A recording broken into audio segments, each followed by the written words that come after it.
Hey, welcome to 604 Seconds, a podcast created by local youth worker voices for local youth workers in the Lower Mainland.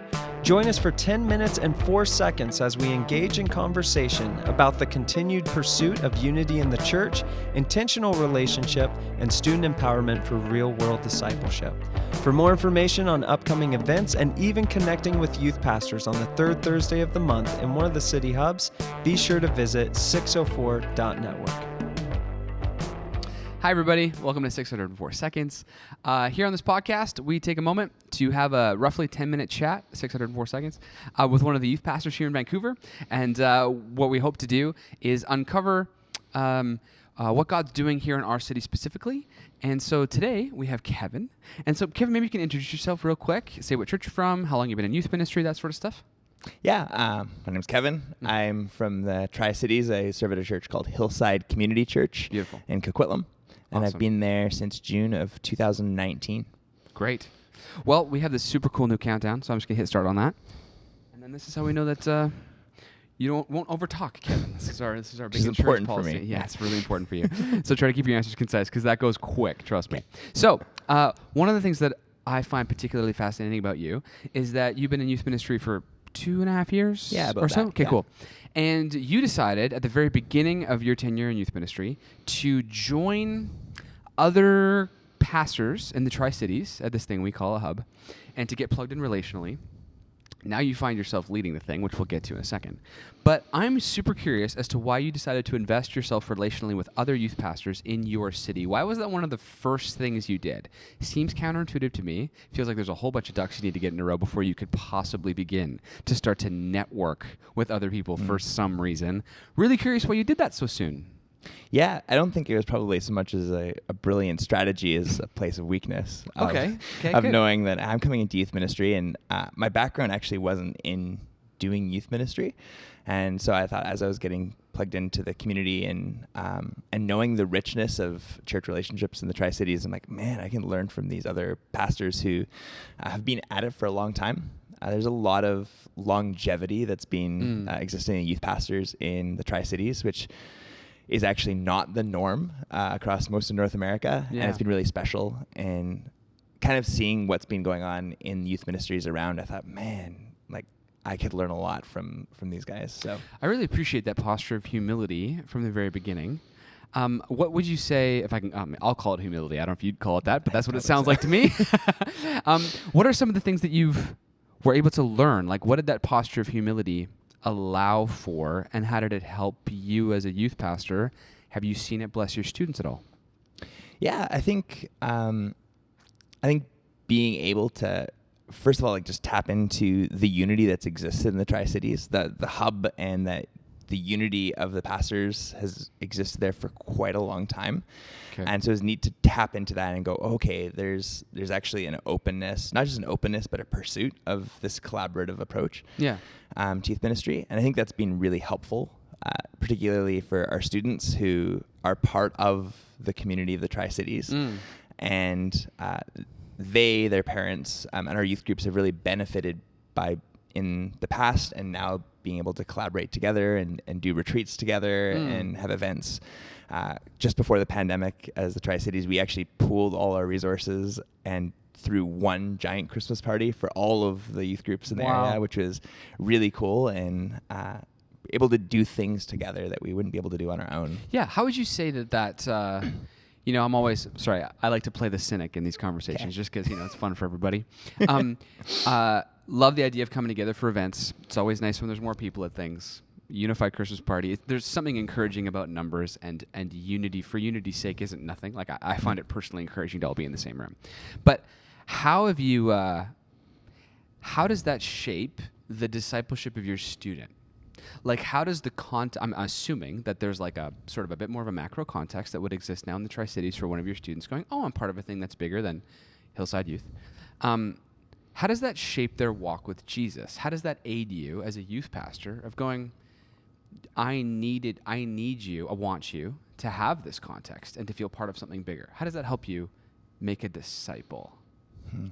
Yeah, and I think you phrase that, I think probably how I'd answered as well as it's shaping me probably more than it is my students, and helping me to remember that that I need other people, and that it's not.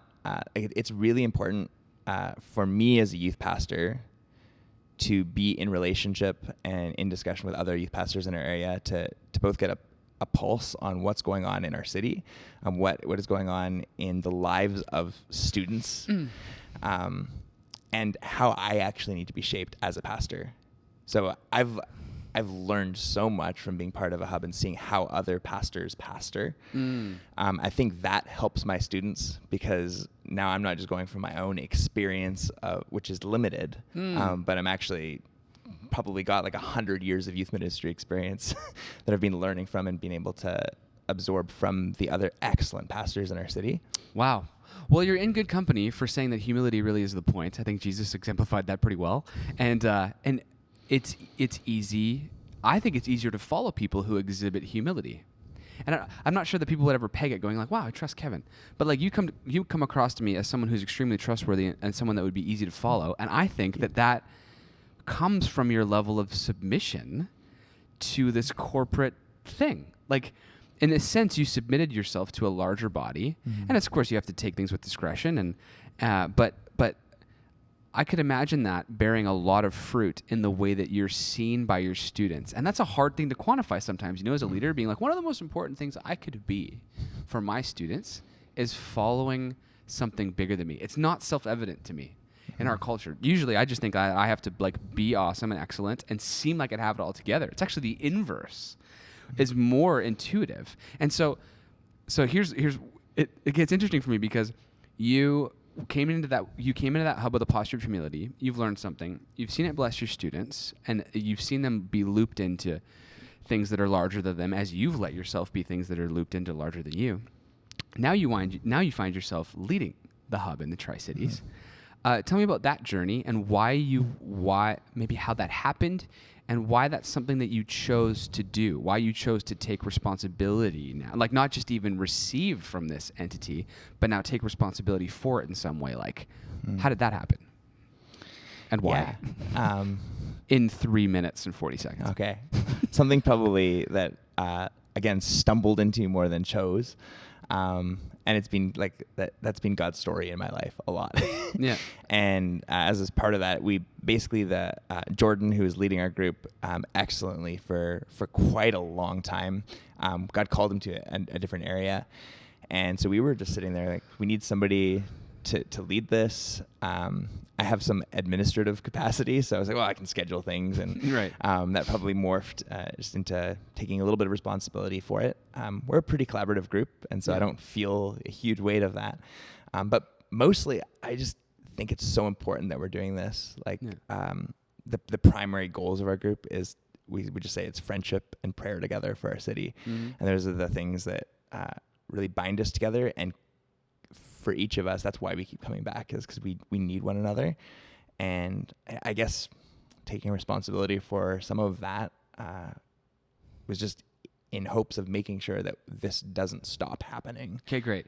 I'm gonna throw. I'll throw a curveball at you. Good. What are you keeping from dying? Like, if you didn't take up the reins, maybe somebody else would or whatever. But I'm assuming that there's something that you were like, no, this can't stop. And I don't mean, when I say this, I don't mean the meeting, of course. Yeah. Neither do you. So what is the this? Like, we can't let this flame die. And the flame is a metaphor for what? Yeah, I think it's like a bigger vision for the kingdom of God in the Tri-Cities. Okay. And this understanding that each church that's represented in a group plays a particular function, and there's stuff that like CA is doing that Hillside is not called to do, and stuff that ERBF is doing that we're not called to do, and that CA is not called to do, and together we actually pastor the Tri-Cities, I think, in a way that's way more profound than just doing it each on our own, and that's how we learn from one another as well. And so I think that's just so important. And the relationship that's built there that actually helps form that, I think is probably underlying some of the resiliency that we see and like that we've experienced and had the privilege of having in the Tri-Cities, where we had one pastor who just finished 13 years of youth ministry. And I think the relationship that exists in the city is partly to credit for that. Resiliency is interesting. The word that came to mind for me was hope. It sounds like you're keeping hope alive for something. And there's something about unity that I think really gives birth to hope in a really cool way. And like, have you seen hope play? Like, has hope been an aspect of the hub and those kinds of conversations? Yeah, I don't even know if we would have used that word, but I think it has been. Yeah. Particularly like over this season of mostly pandemic. Sure. Of going, is this going to like play out, and being able to remind each other like, you're not crazy for being here. Like, Jesus is doing something, and don't forget about it. And man, each of us have needed that reminder over this year. That's a big deal. Well, the time's almost up, but I just wanted to say thank you for carrying that flame forward of hope. And I think that it's hard to overstate how integral it is when people take up that mantle and go, I'm gonna fight on behalf of people sometimes when they feel weak, in ways that perhaps someone fought on your behalf when you felt weak and new and vulnerable. Like, I love how you describe your entrance into youth ministry as weakness, and those are amazing credentials. And I think that there's been a lot of mutual benefit in the Tri-Cities. So thanks for taking the time. We landed the plane at a really good moment. And I really do appreciate the authority that you walk in. I think it's blessing a lot of people. So thanks for taking the time to chat today. Thank you. Thanks, guys.